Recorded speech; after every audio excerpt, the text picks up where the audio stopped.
السلام علیکم ورحمۃ اللہ وبرکاتہ۔ محترم ناظرین کرام، آج پھر ہم آپ کی خدمت میں ایک نئی ویڈیو کے ساتھ حاضر ہیں۔ محترم ناظرین کرام، قرآن پاک روحانی اور جسمانی بیماریوں کے شفا بن کر آیا ہے۔ بیماری دو طرح کی ہوتی ہے، روحانی اور جسمانی، اور ان دونوں بیماریوں کا علاج اللہ کے قرآن میں موجود ہے۔ اور وہ کیسے؟ اگر آپ ماشاءاللہ پڑھے ہیں تو آپ خود جو اذکار ہیں، نبی اکرم صلی اللہ علیہ وسلم نے جو ہمیں اذکار بتلائے ہیں وہ آپ اذکار کرتے رہا کریں۔ قرآن کی تلاوت کو آپ کرتے رہا کریں۔ اگر آپ قرآن پاک نہیں پڑھے تو کم از کم آپ کو سورۃ الفاتحہ تو یاد ہوگی۔ سورۃ الفاتحہ یہ ام الشفا ہے، اس کا ایک نام ام الشفا ہے اور ایک نام رقیہ بھی ہے، یعنی دم کی جانے والی۔ تو سورۃ الفاتحہ یعنی تمام امراض کا علاج اس کے اندر موجود ہے۔ لیکن بدقسمتی ہے، ہم بڑے بڑے ہسپتالوں کا چکر تو لگاتے ہیں، ہم ڈاکٹروں کے سامنے دو چار گھنٹے کیا جناب انتظار کرتے ہوئے 24 گھنٹے بھی گزار دیتے ہیں۔ اتنا لمبا سفر طے کر کے ہم وقت لینے کے لیے جاتے ہیں، اور پھر 2 4 6 ماہ کا جو وقت دیا جاتا ہے اس کا شدت سے ہم انتظار بھی کرتے ہیں۔ اللہ کے بندو، اس کو کبھی ہم نے نہیں دیکھا جو آپ کے گھر میں موجود ہے، شفا ہے۔ اور اس کو شفا کس نے کہا؟ میرے اور آپ کے پیغمبر جناب محمد الرسول اللہ صلی اللہ علیہ وآلہ وسلم نے فرمایا کہ سورۃ الفاتحہ ہر مرض کے لیے شفا ہے۔ اور قرآن اللہ رب العزت نے سورہ بنی اسرائیل کے اندر فرمایا وَنُنَزِّلُ مِنَ الْقُرْآنِ مَا هُوَ شِفَاءٌ۔ یہ قرآن جو ہے ہم نے اتارا ہے، اور اس کلام اللہ کے اندر، اس کلام مجید کے اندر شفا ہی شفا ہے۔ آپ روحانی بیمار ہیں تب بھی اس کے اندر شفا ہے، اس قرآن کے اندر شفا ہے۔ آپ جسمانی طور پہ بیمار ہیں تو تب بھی اس کے اندر شفا ہے۔ لیکن کوئی شفا لینے والا تو آئے، کوئی شفا لینے والا تو ہو۔ آج ہم افسوس سے یہ بات کہنا پڑتی ہے، لاکھوں روپے لگا لیتے ہیں، لاکھوں روپے۔ مجھے یاد ہے، مجھے بتایا کہ ایک کینسر کی مریضہ 18 لاکھ روپیہ انہوں نے اپنے آپ پر لگایا، 18 لاکھ روپیہ، لیکن اینڈ کیا ہوا؟ جواب مل گیا، جواب مل گیا۔ کہا جی ہمارے پاس اب علاج نہیں، اب 18 لاکھ بھی لگا لیا۔ پھر انہوں نے میری طرف رابطہ کیا، میرے ساتھ کنیکٹ کیا، رابطہ کیا، تو کہنے لگے یزدانی صاحب یہ معاملہ ہے۔ تو میں نے کہا اللہ پر یقین کرتے ہوئے، اللہ پر بھروسہ کرے، اللہ پر کامل یقین بنائے کہ شفا وہی دینے والا ہے، تو پھر آپ آ جائیں، انشاءاللہ علاج ہو جائے گا۔ تو اللہ کا شکر ہے، 7 دم کیے، الحمدللہ آج کینسر کا نام و نشان بھی نہیں ہے۔ اب دیکھیں 18 لاکھ روپیہ لگایا لیکن صحت نہیں ملی، لیکن اللہ کے کلام کے اندر کتنی شفا ہے، کتنی برکتیں ہیں، کتنی رحمتیں ہیں، ہم ہی بد نصیب ہیں جو اس قرآن کی طرف نہیں آ رہے۔ حضرات محترم، یہ قرآن روحانی اور جسمانی بیماریوں کے لیے شفا بن کر آیا ہے۔ ہاں، ایک بات اور بھی،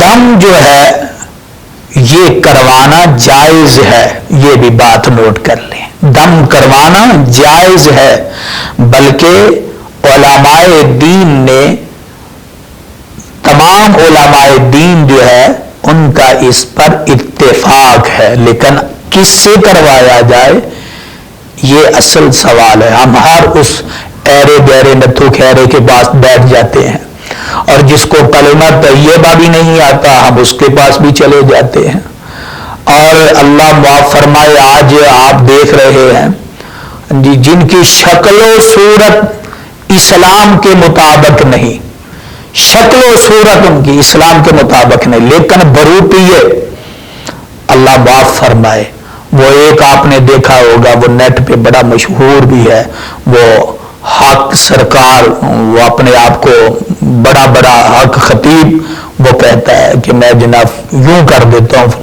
اور جتنے بھی اس کی ویڈیو ہے آپ نے دیکھی ہوگی، وہ سب کے سب وہ اندر سے وہ کیا ایک لوہا یعنی کیل وغیرہ وہ نکال رہا ہے، بس سب کو یہی مرض ہے۔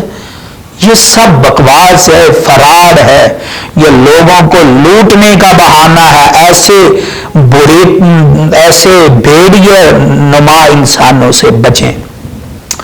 یہ انسان نہیں ہے، یہ بھیڑیے ہیں جو لوگوں کے مال پر ڈاکہ ڈال رہے ہیں، اور اکیلے مال پر نہیں بلکہ ایمان پر بھی وہ ڈاکہ ڈال رہے ہیں۔ حضرات محترم، جب بھی آپ کسی سے علاج کروائیں، جو آپ معالج آپ دیکھتے ہیں، مجھے حدیث یاد آئی، اللہ کے رسول صلی اللہ علیہ وسلم کے ایک صحابی ہیں جن کا نام عوف بن مالک ہے رضی اللہ تعالیٰ نے، یہ صحیح البخاری کی روایت ہے، صحیح البخاری کے اندر موجود ہے۔ سیدنا عوف بن مالک رضی اللہ تعالی عنہ، وہ جب اسلام قبول کیا تو اسلام قبول کرنے کے بعد اللہ کے رسول صلی اللہ علیہ وآلہ وسلم کی خدمت میں حاضر ہوئے تو عرض کی، یا رسول اللہ صلی اللہ علیہ وسلم، زمانہ جاہلیت کے اندر ہمارا کوئی اگر مریض بیمار کوئی ہو، شخص کوئی بیمار ہو جاتا تو زمانہ جاہلیت کے اندر ہم دم کیا کرتے تھے۔ تو اللہ کے رسول صلی اللہ علیہ وسلم نے کیا کہا؟ فرمایا، عوف مجھے وہ دم تو سناؤ، وہ دم کیا ہے؟ اور انہوں نے جو بھی تھا وہ سنایا، بتایا۔ اب اللہ کے رسول صلی اللہ علیہ وسلم نے فرمایا کہ عوف دم کرنا جائز ہے، بہتر ہے، لیکن دم کے اندر کوئی شرکیہ الفاظ نہ ہوں، دم کے اندر کوئی ایسی چیز نہ ہو، بلکہ کلام اللہ سے جو دم کیا جائے، یعنی قرآن مجید سے جو دم کیا جائے وہ بہتر ہے۔ بلکہ اللہ کے رسول صلی اللہ علیہ وسلم نے فرمایا، اگر تمہارے دم کی وجہ سے کوئی تمہارا مسلمان بھائی بیمار وہ ٹھیک ہو جائے، یہ بہت بہتر ہے، یہ بہت بہتر ہے، یہ بہت بہتر ہے۔ تو دم کرنا یہ سنت ہے، بلکہ اللہ کے رسول صلی اللہ علیہ وسلم خود اپنے آپ پر دم کیا کرتے تھے۔ اور اسی طرح نبی اکرم صلی اللہ علیہ وسلم اپنے نواسوں، اور نواسوں کے ساتھ کس کو نہیں محبت؟ تو نبی اکرم صلی اللہ علیہ وسلم کو بھی اپنے نواسوں کے ساتھ محبت تھی۔ سیدنا جناب حسن اور حسین رضی اللہ تعالی عنہ کو بھی آپ صلی اللہ علیہ وسلم دم کیا کرتے تھے۔ تو حضرات محترم، آئیے، یہ تو ہمیں معلوم ہو چکا کہ شرعی دم جو ہے وہ ہم اگر انتخاب کریں تو ایسے معالج کا جو جانتا ہو، قرآن اور حدیث کی واقفیت رکھتا ہو، جو جانتا ہو. تو اس لیے آپ ایسے لوگوں کا انتخاب کریں جو صحیح طریقے سے، جو شریعت کے پابند ہیں اور جن کی شکل و صورت جو ہے وہ شریعت کے مطابق ہے. آپ ایسے لوگوں کا انتخاب کیا کریں.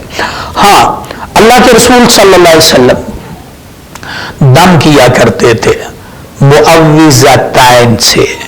معوذتین سے سیدہ عائشہ صدیقہ طیبہ طاہرہ رضی اللہ تعالی عنہا وہ بیان کرتی ہیں کہ جب اللہ کے رسول صلی اللہ علیہ وسلم بیمار ہوئے، اور یہ بیماری وہ جس بیماری کی وجہ سے آپ اس دنیا فانی سے کوچ کر گئے، سید عائشہ صدیقہ طیبہ طاہرہ رضی اللہ تعالی عنہا بیان کرتی ہیں کہ جب آپ صلی اللہ علیہ وسلم بیمار ہوئے تو آپ صلی اللہ علیہ وسلم اپنے آپ پر معوذتین پڑھ کر دم کیا کرتے تھے.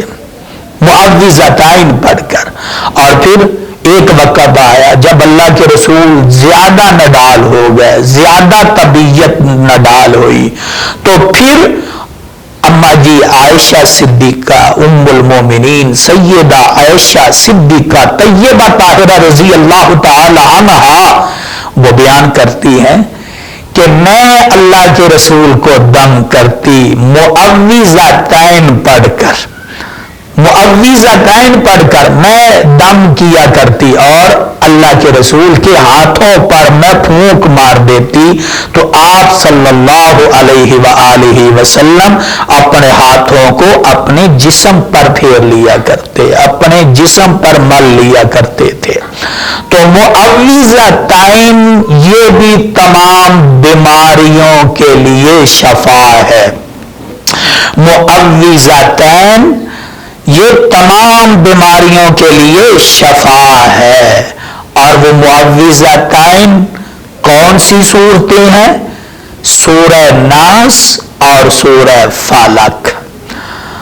اور بعض نے تو ان کے ساتھ سورہ اخلاص یعنی قل هو اللہ احد کو بھی ملایا ہے، لیکن بعض نے صرف معوذتین جو ہے وہ سورہ ناس اور سورہ فلق کو ہی کہا ہے کہ یہ دو صورتیں ہیں.